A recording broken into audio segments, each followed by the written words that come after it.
यदा यदा हि धर्मस्य ग्लानिर्भवति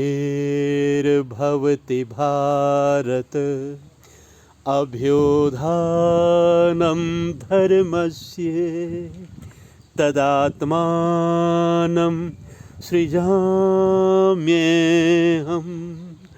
परित्राणाय साधूनां विनाशाय च दुष्कृतां धर्म संस्थापनार्थाय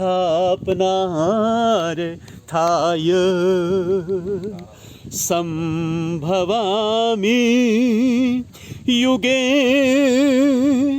युगे।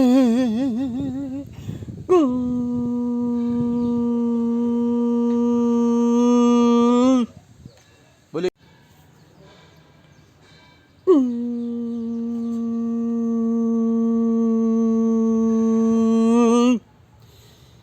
यदा यदा हि धर्मस्य ग्लानिर्भवति भारत अभ्युत्थानं धर्मस्य तदात्मानं सृजाम्यहं परित्राणाय साधूनां विनाशाय च दुष्कृतां धर्म संस्थापनार्थाय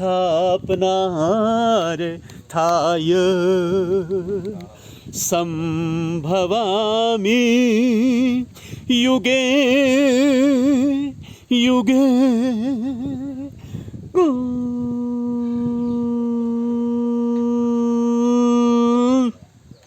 बोले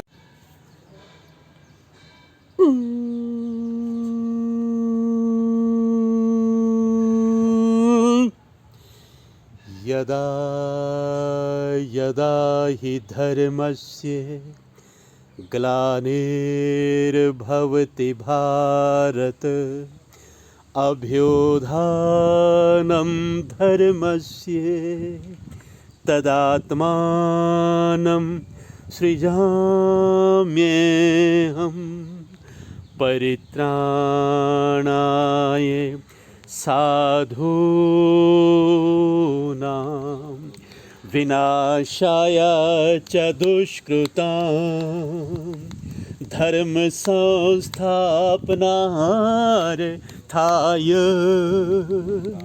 संभवामि युगे युगे।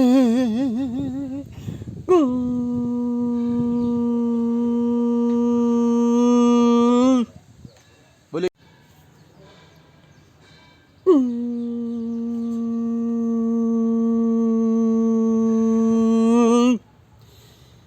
यदा यदा हि धर्मस्य ग्लानिर्भवति भारत अभ्युत्थानं धर्मस्य तदात्मानं सृजाम्यहं परित्राणाय साधूनां विनाशाय च दुष्कृतां धर्म संस्थापनार्थाय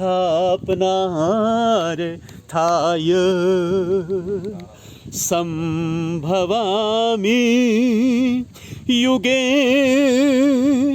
युगे।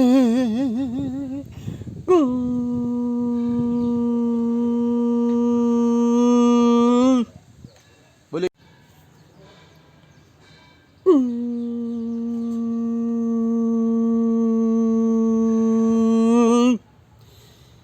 यदा यदा हि धर्मस्य ग्लानिर्भवति भारत अभ्युत्थानं धर्मस्य तदात्मानं सृजाम्यहं परित्राणाय साधूनां विनाशाय च दुष्कृतां धर्म संस्थापनार्थाय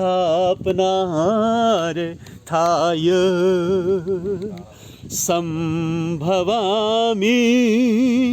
युगे युगे।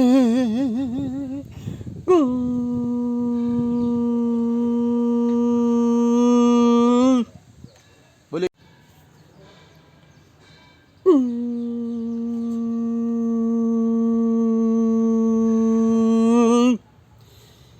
यदा यदा हि धर्मस्य ग्लानिर्भवति भारत अभ्युत्थानं धर्मस्य तदात्मानं सृजाम्यहं परित्राणाय साधूनां विनाशाय च दुष्कृतां धर्म संस्थापनार्थाय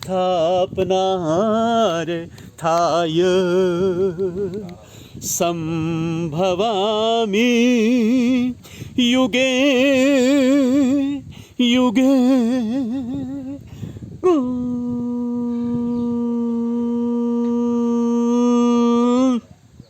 बोले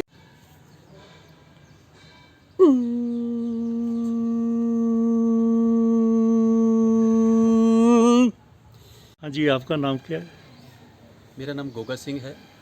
अच्छा, ज्योतिसर तीर्थ के बारे में, इस जगह के बारे में जानकारी दो। मैं आपको बताने जा रहा हूँ कि वास्तव में जिस पवित्र भूमि पर और जिस पावन धरती पर यहाँ पे हम आ जाए हैं, वास्तव में इस पवित्र भूमि का नाम है ज्योतिसर।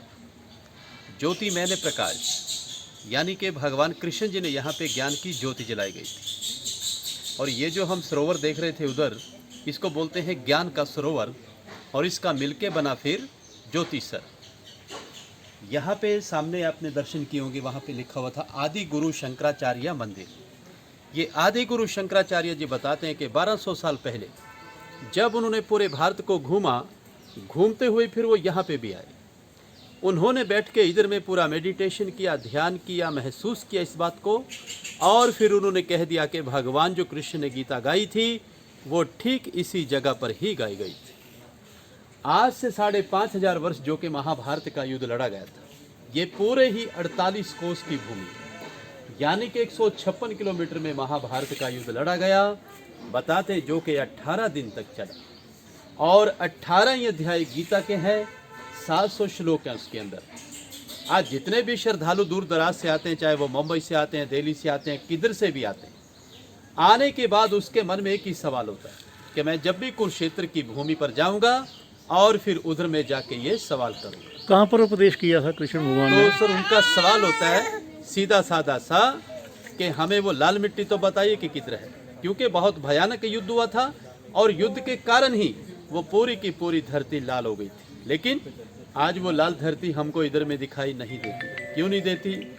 जैसे जैसे पहाड़ों का पानी आता गया, साथ में मिट्टी आती गई, वो परत दर परत बनती गई, और जो लाल मिट्टी थी वो गहराई के नीचे तक चली गई, दूसरी मिट्टी ऊपर चली गई। इसलिए हमें अब वो दिखाई इधर में नहीं देता है। हम फिर भी कोशिश करते हैं, यदि मिट्टी को गहराई से नीचे से खोदा जाता है तो अब भी लाल मिट्टी नीचे से अवश्य ही निकलती है। उस समय बताते हैं कि इधर में ना तो किसी का मकान था, ना कोई घर था, ना कोई सड़कें थी, ना कोई रास्ते थे। ये बिल्कुल एक बंजर जमीन थी कि जिधर में महाभारत का युद्ध लड़ा गया था। आज हम जिस पवित्र भूमि पर और जिस पावन धरती पर यहाँ पे दर्शनों के लिए आए हैं, ये है मध्यम, यानी कि सेंटर पॉइंट, कि जहाँ पे भगवान कृष्ण जी ने अर्जुन को गीता सुनाई। जब अर्जुन को इधर में आके मोह गया कि मेरे चाचा, मेरे दादा, मेरे संबंधी, मेरे अपने तो है प्रभु, मैं मारूं तो किसको मारूं? भगवान कृष्ण जी ने फिर इस जगह से कह दिया, अर्जुन अगर तू नहीं मारेगा तो मारे ये सब जाएंगे, इसलिए उठो और युद्ध का तैयारी करो। कहते हैं कि फिर इसी जगह पे आके अर्जुन का जो मोह था वो पूरी तरह से भंग हो चुका था। इसी जगह से युद्ध का शुरुआत हुआ और अंत में आके युद्ध यहाँ समाप्त हो गया। कहते हैं कि भगवान कृष्ण जब इस पेड़ के नीचे गीता सुना रहे थे अर्जुन को, गीता सुनाते समय ये पेड़ भी साथ में सदा सदा के लिए अमर हो गया था। और तभी इस पेड़ का नाम पड़ा अक्षयवट। सामने लिखा भी हुआ है अक्षयवट। अक्षय मैंने जिसका अक्षय ना हो, जो खत्म ना हो, सदा सदा के लिए जो अमर और जिंदा रहता है, उसको हम अक्षयवट बोलते हैं। बहुत सारे श्रद्धालु आते हैं, पेड़ को नमस्कार करते हैं और जो उनकी मनोकामनाएं होती है वो यहाँ से पूर्ण भी करते हैं। कितने बोले कृष्ण भगवान। कितने साल पुराना